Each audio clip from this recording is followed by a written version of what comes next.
नमस्कार, इन 24 न्यूज में आप सभी का स्वागत है। मैं हूं प्रदीप शर्मा। आइए एक नजर डालते हैं 25 बड़ी खबरों पर।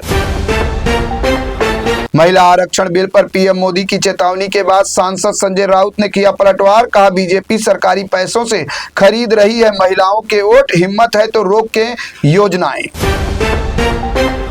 महाराष्ट्र के फर्जी कॉल सेंटर रैकेट को लेकर कांग्रेस नेता हर्षवर्धन सपकाल ने लगाए गंभीर आरोप। आईपीएस अधिकारियों की संलिप्तता और सीबीआई जांच के बावजूद कार्रवाई न होने पर खड़े हुए सवाल। कांग्रेस नेता विजय वडेट्टीवार ने महाराष्ट्र में बढ़ती अंधविश्वास की घटनाओं पर सरकार को घेरा। चंद्रपुर में गुप्त धन और नाबालिगों के शोषण के आरोप पर जताई चिंता। रिक्शा चालकों के लिए मराठी अनिवार्यता के मुद्दे पर राज्य के वन मंत्री गणेश नाइक का बयान। कहा, मराठी भाषा का होना चाहिए सम्मान, लेकिन इसे लागू करने के लिए दिया जाना चाहिए समय। वसई विरार में पुलिस ने ड्रग्स तस्करों के खिलाफ की बड़ी कार्रवाई। मामले में 3 आरोपियों को किया गया गिरफ्तार। एमडी ड्रग्स और गांजे की बड़ी खेप जब्त कर नेटवर्क को किया गया ध्वस्त।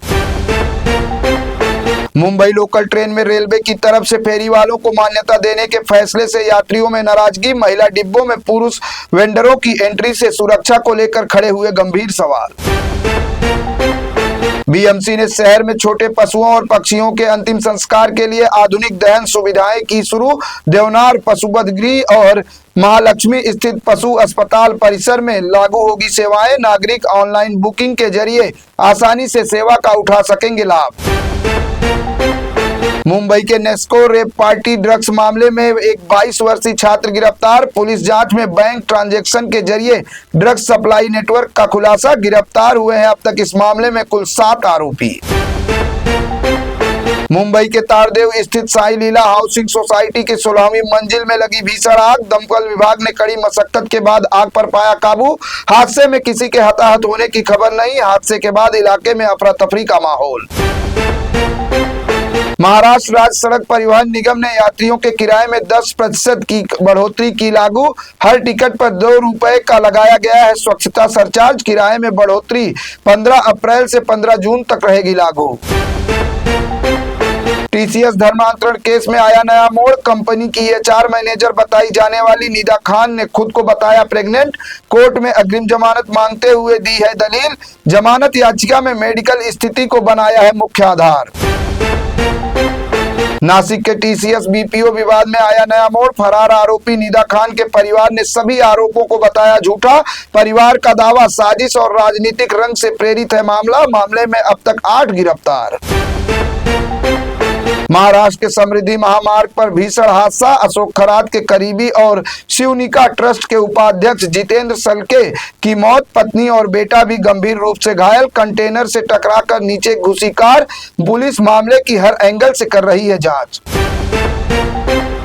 सतारा जिले के मान्याचीवाड़ी गांव में मवेशियों के लिए एनिमल ब्यूटी पार्लर शुरू। अनोखी पहल से पशुओं की साफ सफाई और सेहत का रखा जाता है खास ख्याल। गायों और भैंसों को हाईटेक स्नान गृह में किया जाता है साफ। शावर सिस्टम के जरिए कराया जाता है स्नान।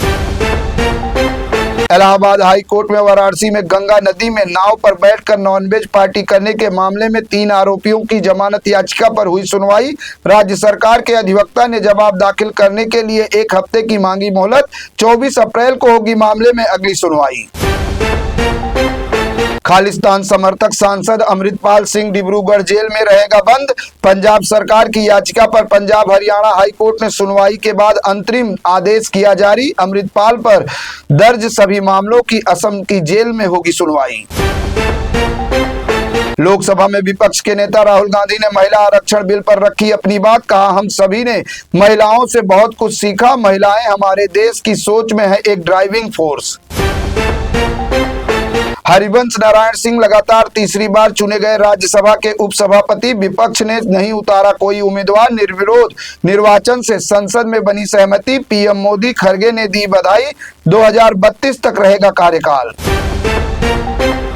राहुल गांधी के भाषण के दौरान लोकसभा में जमकर हुआ हंगामा। कांग्रेस नेता ने पीएम मोदी को जादूगर बताने की कोशिश, जिसका बीजेपी सांसदों ने किया विरोध। राजनाथ सिंह ने राहुल गांधी से माफी मांगने की है मांग। बिहार के नए मुख्यमंत्री सम्राट चौधरी को जान से मारने की धमकी देने वाले आरोपी शेखर यादव को पुलिस ने गुजरात से किया गिरफ्तार। आरोपी बांका जिले का है निवासी और अहमदाबाद की एक कंपनी में करता है काम। नोएडा और ग्रेटर नोएडा के निवासियों के लिए खुशखबरी, क्षेत्र में 3 नए मेट्रो रूट प्रस्तावित। Botanical garden link, greater Noida west connectivity और Bodaki multi modal transport hub शामिल। जल्द ही काम शुरू होने की है संभावना। महाठग सुकेश चंद्रशेखर की बढ़ी मुश्किलें, जैकलीन फर्नांडिस से जुड़े 200 करोड़ की मनी लॉन्ड्रिंग के मामले में आया नया ट्विस्ट। जैकलीन ने सुकेश के खिलाफ सरकारी गवाह बनने का लिया फैसला। तेलुगु फिल्म स्टार अल्लू अर्जुन ने अपने व्यक्तिगत अधिकारों की सुरक्षा के लिए दिल्ली हाई कोर्ट में मुकदमा किया दायर। अभिनेता ने अपनी अनुमति के बिना नाम, तस्वीरें और आवाज के व्यावसायिक उपयोग पर रोक लगाने की है मांग। राहुल गांधी के खिलाफ मानहानि केस में टली सुनवाई। यूपी के सुल्तानपुर में एमपी एमएलए कोर्ट में 22 अप्रैल को अगली सुनवाई। गृह मंत्री अमित शाह पर टिप्पणी से जुड़ा है मामला। बीजेपी नेता विजय मिश्रा ने परिवाद कराया था दर्ज। इलाहाबाद हाई कोर्ट की लखनऊ बेंच ने कांग्रेस नेता राहुल गांधी के खिलाफ दोहरी नागरिकता के आरोपों पर एफआईआर दर्ज करने का दिया निर्देश। राहुल गांधी पर दोहरी नागरिकता रखने के लगाए गए थे आरोप। इसी मुद्दे को लेकर हाई कोर्ट में याचिका की गई थी दाखिल। मेरे साथ बस इतना ही। अन्य ताजा तरीन खबरों के साथ साथ स्वास्थ्य संबंधित जानकारी के लिए देखते रहें इन 24 न्यूज। इन 24 न्यूज को सोशल मीडिया के प्लेटफॉर्म यूट्यूब, इंस्टाग्राम, फेसबुक और एक्स पर लाइक करना, सब्सक्राइब करना, फॉलो करना बिल्कुल न भूलें।